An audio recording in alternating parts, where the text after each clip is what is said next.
Foundation ನೋಡಿ. ಈ lot ನೀವು ನೋಡ್ತಾ ಇದ್ದೀರಲ್ಲ, ಇಲ್ಲಿ ಈಗ ನೀವು ನೋಡ್ಬೋದು ತರ, ನೀವು ಸ್ವಲ್ಪ ಕ್ಲೋಸ್ ಆಗಿ ತೋರಿಸಿ.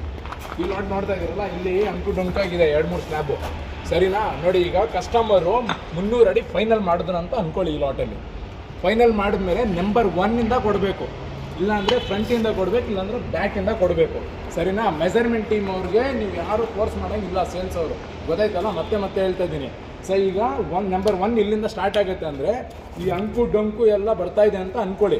ಅವ್ನು ಕಸ್ಟಮರ್ ಹೇಳ್ತಾನೆ, ನನಗೆ ಇದು ಬೇಡ, ಇದನ್ನು ಸ್ಕಿಪ್ ಮಾಡಿಬಿಟ್ಟು ಹಿಂದೆ ಚೆನ್ನಾಗಿರೋದು ಸ್ಕ್ವೇರ್ ಆಗಿರೋ ಶೇಪ್ ಕೊಡಿ ಅಂತ ಕೇಳಿದ್ರೆ ಆ ಥರ ಕೊಡಲ್ಲ ಮಾರ್ಬಲಲ್ಲಿ, ಗೊತ್ತಾಯ್ತಲ್ಲ? ನಂಬರ್ 1 ಕಂಟಿನ್ಯೂಸ್ ಆಗಿ ತೊಗೋಬೇಕು. ಏನಕ್ಕೆ? ಅವನಿಗೆ ಫಸ್ಟ್ ಆಫ್ ಆಲ್ ಅವನಿಗೂ ಮ್ಯಾಚ್ ಆಗೋಲ್ಲ. ಇನ್ನೊಂದು, ಅವನು ಈ ಕಸ್ಟಮರ್ ಹೇಳಿದ ಈ ಸ್ಲ್ಯಾಬ್ ನನಗೆ ಬೇಡ ಅಂತ, ನೀವು ಸ್ಕಿಪ್ ಮಾಡಿದ್ರಿ, ಓಕೆ. ಇನ್ನೊಂದು ಸ್ಲ್ಯಾಬ್ ಕೇಳೋದ ಸ್ಕಿಪ್ ಮಾಡಿದ್ರಿ, ಓಕೆ. ಅವಾಗ ಏನಾಗುತ್ತೆ, ಸ್ಕಿಪ್ ಮಾಡಿರೋ ಸ್ಲ್ಯಾಬ್ ಬೇರೆ ಯಾರು ತೊಗೊಳ್ತಾರೆ? ಅದು ಫುಲ್ ಲಾಸು ಕಂಪನಿಗೆ, ಗೊತ್ತಾಯ್ತಲ್ಲ?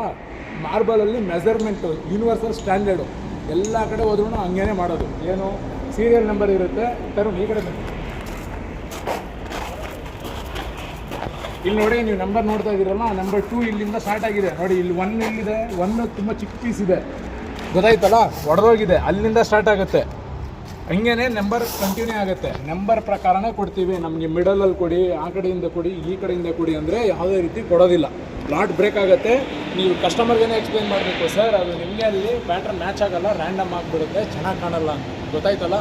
ಯಾವುದೇ ರೀತಿ ನೀವು ಸೇಲ್ಸ್ ಪರ್ಸನ್ನು ಮೆಜರ್ಮೆಂಟ್ ಮಾಡೋ ಮೇಲೆ ಪ್ರೆಷರ್ ಹಾಕೋಂಗಿಲ್ಲ, ಗೊತ್ತಾಯ್ತಲ್ಲ? ಇದನ್ನು ಸ್ಕಿಪ್ ಮಾಡಿಬಿಡಮ್ಮ, ಅದಕ್ಕೆ ಕೊಡಲ್ಲ, ಆ ರೀತಿ. ಇಲ್ಲಾಂದರೆ ನೀವು ಸೇಲೆ ಮಾಡಬೇಡಿ.